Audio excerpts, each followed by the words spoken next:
ಸಹಾಯ ಮಾಡಲು ಶಕ್ತನು. ಜೇಷಾಮ್ ಜಬುದೊರೆ. ಅಧ್ಯಾಯ 2. ತಾನೇ ಶೋಧಿಸಲ್ಪಟ್ಟು ಬಾಧೆಯನ್ನು ಅನುಭವಿಸುವುದರಿಂದ ಶೋಧಿಸಲ್ಪಡುವವರಿಗೆ ಸಹಾಯ ಮಾಡುವುದಕ್ಕೆ ಶಕ್ತನಾಗಿದ್ದಾನೆ. ಇಬ್ರಿಯ 2:18. ಯೇಸು ನಮಗೆ ಸಹಾಯ ಮಾಡಲು ಶಕ್ತನಾಗಿರುತ್ತಾನೆ. ನಾವು ಬಾಧೆ ಸಂಕಟಗಳನ್ನು ಅನುಭವಿಸಿಕೊಂಡು ಬರುವ ಮಾರ್ಗಗಳೆಲ್ಲವೂ ದೇವರಿಗೆ ಗೊತ್ತುಂಟು. ನಮ್ಮ ಹಾಗೆ ಆತನು ಎಲ್ಲ ರೀತಿಯಲ್ಲಿ ಶೋಧಿತನಾಗಿ ಬಾಧೆಯನ್ನು ಅನುಭವಿಸಿ ಸಿಲುಬೆಯ ಕಹಿಯಾದ ಅನುಭವಗಳಲ್ಲಿ ದಾಟಿ ಹೋದದರಿಂದ ನಮಗೆ ಸಹಾಯ ಮಾಡಲು ಶಕ್ತನಾಗಿದ್ದಾನೆ. ಸಹಾಯ ಮಾಡಲು ಶಕ್ತನಾಗಿರುವವನು ಎಂದು ಅಪೊಸ್ತಲನಾದ ಪೌಲನು ಯೇಸುಕ್ರಿಸ್ತನ ವಿಷಯವಾಗಿ ಎತ್ತಿ ತೋರಿಸಿರುತ್ತಾನೆ. ಎಲ್ಲ ಜನರಿಗೂ ಹಗಲು ರಾತ್ರಿಯನ್ನು ಮಾಡಲು ಸಾಧ್ಯವೇ? ಆದರೆ ಯೇಸುಕ್ರಿಸ್ತನು ಮನುಷ್ಯಕುಮಾರನಾಗಿಯೂ ಅದೇ ಸಮಯದಲ್ಲಿ ದೇವಕುಮಾರನಾಗಿ ಇರುವುದರಿಂದಲೂ ಆತನು ನಮಗೆ ಸಹಾಯ ಮಾಡಲು ಶಕ್ತನಾಗಿರುವನು. ಯೇಸುವನ್ನು ದೃಷ್ಟಿಸಿ ನೋಡಿರಿ. ನಮ್ಮ ಹಾಗೆ ದಾಹ ಹಸಿವೆ ಉಳ್ಳವನಾಗಿದ್ದನು. ನಮ್ಮ ಹಾಗೆ ಎಲ್ಲ ವಿಧದಲ್ಲಿ ಶೋಧಿಸಲ್ಪಟ್ಟು ಶೋಧನೆಯನ್ನು ಸಹಿಸಿಕೊಂಡನು. ಆತನು ಜಯಕೊಡಲು ಶಕ್ತನಾದನು. ನಮಗೆ ಸಹಾಯ ಮಾಡಲು ಇವತ್ತು ಪುನರುತ್ಥಾನ ಹೊಂದಿ ತಂದೆಯ ಬಲಪಾರ್ಶ್ವದಲ್ಲಿ ಕೂತುಕೊಂಡಿರುವುದಲ್ಲದೆ ನಮಗೆ ಸಹಾಯ ಮಾಡಲು ಭೂಮ್ಯಾಕಾಶದಲ್ಲಿ ಸಕಲ ಅಧಿಕಾರ ಹೊಂದಿರುವಾತನಾಗಿದ್ದಾನೆ. ಆತನು ಈ ಲೋಕದಲ್ಲಿದ್ದ ದಿನಗಳಲ್ಲಿ ಆತನ ಬಳಿ ಯಾರ್ಯಾರು ಬಂದು ಸಹಾಯ ಕೇಳಿಕೊಂಡರೋ ಅಷ್ಟು ಜನರಿಗೂ ಸಹಾಯ ಮಾಡಲು ಶಕ್ತನಾಗಿದ್ದನು. ಒಂದು ಸಾರಿ ಒಬ್ಬ ಕಾನ್ಯನ ಸ್ತ್ರೀಯು ಯೇಸುವಿನ ಬಳಿಗೆ ಬಂದು, ಸ್ವಾಮಿ, ದಾವೀದನ ಕುಮಾರನೇ, ನನ್ನನ್ನು ಕರುಣಿಸು, ನನ್ನ ಮಗಳಿಗೆ ದೆವ್ವದ ಕಾಟ ಬಹಳವಾಗಿದೆ ಎಂದು ಕೂಗಿಕೊಂಡಳು. ಮತ್ತಾಯ 15:22. ಯೇಸು ಅದಕ್ಕೆ ಉತ್ತರವಾಗಿ ಯೇಸು ಆಕೆಗೆ, ಅಮ್ಮ, ನಿನ್ನ ನಂಬಿಕೆ ಬಹಳ, ನಿನ್ನ ಮನಸ್ಸಿನಂತೆ ಆಗಲಿ ಎಂದು ಉತ್ತರ ಕೊಟ್ಟನು. ಅದೇ ಗಳಿಗೆಯಲ್ಲಿ ಆಕೆಯ ಮಗಳು ಸ್ವಸ್ಥಳಾದಳು. ಮತ್ತಾಯ 15:28. ಯಾರೆಲ್ಲ ದೇವರ ಬಳಿಗೆ ಬಂದು ದೇವರೇ ನಮಗೆ ಸಹಾಯ ಮಾಡು ಎಂದು ಕೇಳಿಕೊಂಡರೋ ಅಷ್ಟು ಜನರಿಗೆಲ್ಲ ಯೇಸು ಕನಿಕರಗೊಂಡು ಸಹಾಯ ಮಾಡಿದನು. ಸತ್ತವರನ್ನು ಎಬ್ಬಿಸಿದನು. ಕುಷ್ಠರೋಗಿಗಳನ್ನು ಮುಟ್ಟಿ ಗುಣಪಡಿಸಿದನು. ಮೋರೆ ಇಡುತ್ತಿದ್ದ ಬಿರುಗಾಳಿಯನ್ನು ಗದರಿಸಿದನು, ಶಾಂತಪಡಿಸಿದನು. ಹೌದು, ಆತನು ಅದ್ಭುತಗಳ ಮೇಲೆ ಅದ್ಭುತಗಳನ್ನು ಮಾಡಿಕೊಂಡೇ ಇದ್ದನು. ಅದ್ಭುತ ನಡೆಯುತ್ತಲೇ ಇತ್ತು. ದೇವಮಗುವೇ, ಕರ್ತನು ನಿನಗೆ ಸಹಾಯ ಮಾಡಲು ಶಕ್ತನಾಗಿರುವನು. ಯೇಸು ಕ್ರಿಸ್ತನು ನಿನ್ನೆ ಇದ್ದ ಹಾಗೆ ಇವತ್ತು ಇದ್ದಾನೆ, ನಿರಂತರವೂ ಹಾಗೇ ಇರುವನು. ಇಬ್ರಿಯ 13:8. ಹೌದು, ನಿನಗೆ ಸಹಾಯ ಮಾಡಲು ಇಷ್ಟವುಳ್ಳವನಾಗಿದ್ದಾನೆ. ನೀನು ದೇವರನ್ನು ದೃಷ್ಟಿಸಿ ಕೇಳಿಕೊಳ್ಳುವಿಯಾ?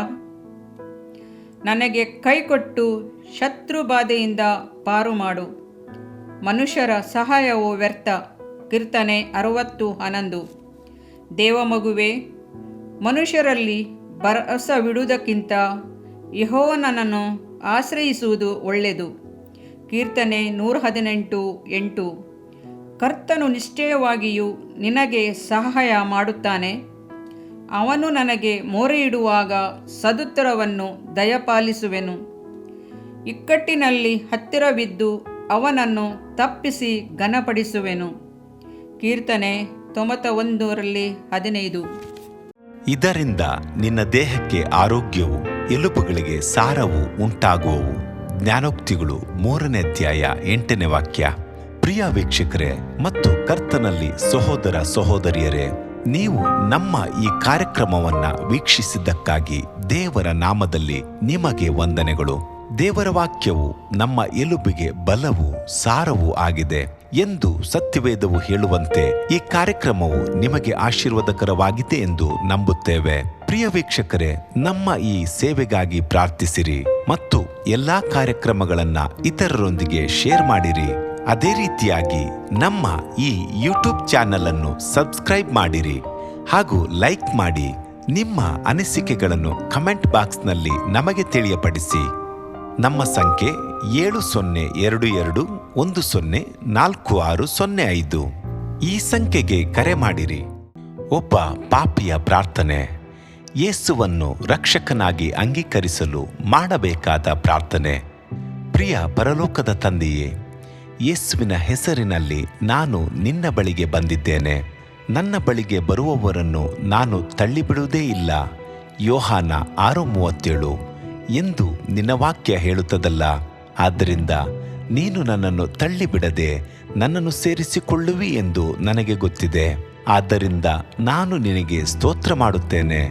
ನೀನು ನಿನ್ನ ವಾಕ್ಯದಲ್ಲಿ ನೀನು ಯೇಸುವನ್ನೇ ಕರ್ತನೆಂದು ಬಾಯಿಂದ ಅರಿಕೆ ಮಾಡಿಕೊಂಡು ದೇವರು ಆತನನ್ನು ಸತ್ತವರೊಳಗಿಂದ ಎಬ್ಬಿಸಿದನೆಂದು ಹೃದಯದಿಂದ ನಂಬಿದರೆ ನಿನಗೆ ರಕ್ಷಣೆಯಾಗುವುದು ಎಂತಲೂ ಕರ್ತನ ನಾಮವನ್ನ ಹೇಳಿಕೊಳ್ಳುವವರೆಲ್ಲರಿಗೆ ರಕ್ಷಣೆಯಾಗುವುದೆಂತಲೂ ಬರೆದಿದೆ. ರೋಮ 10:9-13 ವಾಕ್ಯ. ಯೇಸು ಕ್ರಿಸ್ತನು ದೇವಕುಮಾರನೆಂದು ನನ್ನ ಹೃದಯದಲ್ಲಿ ನಂಬುತ್ತೇನೆ. ನನ್ನನ್ನು ನೀತಿವಂತನನ್ನಾಗಿ ಮಾಡುವುದಕ್ಕಾಗಿ ಆತನು ಸತ್ತವರೊಳಗಿಂದ ಎಬ್ಬಿಸಲ್ಪಟ್ಟನು ಎಂದು ನಂಬುತ್ತೇನೆ. ನಾನು ಆತನ ನಾಮವನ್ನ ಹೇಳಿಕೊಳ್ಳುತ್ತೇನೆ. ಯೇಸುವೇ, ನೀನೇ ಕರ್ತನು. ತಂದೆಯೇ, ನೀನು ನನ್ನನ್ನು ರಕ್ಷಿಸಿದಿ ಎಂದು ನಾನು ನಂಬುತ್ತೇನೆ. ನಿನ್ನ ವಾಕ್ಯವು ಹೇಳುತ್ತದೆ, ಮನುಷ್ಯನು ಹೃದಯದಿಂದ ನಂಬುವುದರ ಮೂಲಕ ನೀತಿಯು ದೊರಕುತ್ತದೆ, ಬಾಯಿಂದ ಅರಿಕೆ ಮಾಡುವುದರ ಮೂಲಕ ರಕ್ಷಣೆಯಾಗುತ್ತದೆ. ರೋಮ 10:10. ನಾನೀಗ ನನ್ನ ಹೃದಯದಲ್ಲಿ ನಂಬುತ್ತೇನೆ ಹಾಗೂ ಯೇಸುವೇ ನನ್ನ ಕರ್ತನೆಂದು ಅರಿಕೆ ಮಾಡುತ್ತೇನೆ.